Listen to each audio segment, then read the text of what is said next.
What about the talent pool? Are there enough people here for you? I mean, I think there are three aspects to this.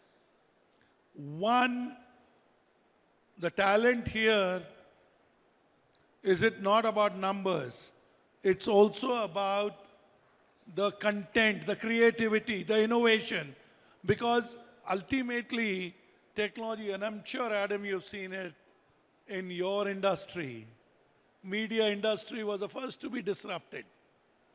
So you as an industry which got disrupted, it did not happen because you had another 10,000 testers or 10,000 coders. It happened because somebody challenged it. Somebody said, I can run a whole network on Samsung TV or a Samsung mobile phone.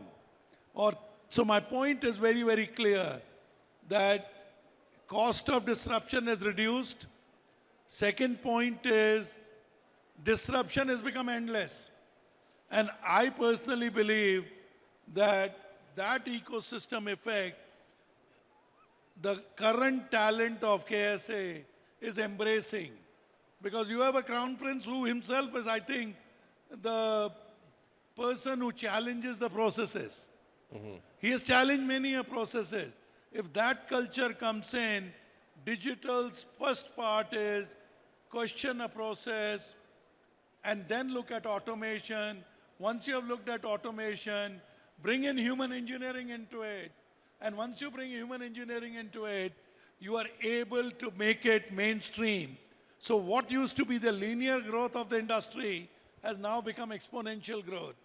So I personally believe the talent which is innovative and creative is available, but if you were to scale it to 10% of the GDP, I think India and KSA will have to work a lot more together.